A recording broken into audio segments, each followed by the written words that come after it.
114年中央政府的总预算案三读通过了，文化部的主管预算本地是编290亿，洪台调11亿，总计34亿。国民党团嘛要求讲要停止中正纪念堂转型正义相关的工作，要求恢复一队礼宾的勤务，甚至有办过的人权运动预算都要拖长去，嘛要处罚相关的人员。文化部是批评讲，这根本是民主倒退路。国民党团是呛讲，爱民进党卖个操作亡国感。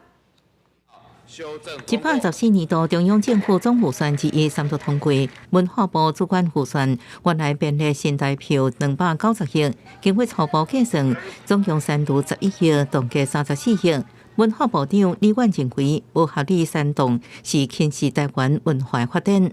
所以呢，都有案提出来，每一个都是和民意对抗，每一案子都是他个人真实死刑，他要判4000多个死刑，他现在还有在乎吗？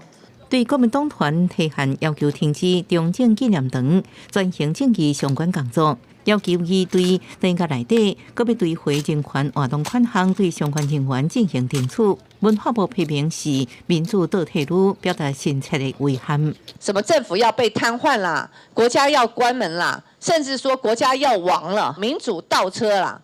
我想请问一下，是不是要让民进党政府吃饱吃足，这才是民主呢？院长会针对预算案提复议吗？谢谢。还会有其他救济方式吗？谢谢。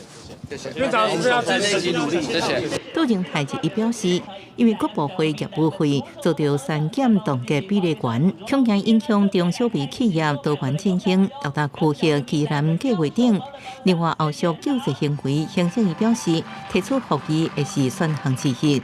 公视新闻综合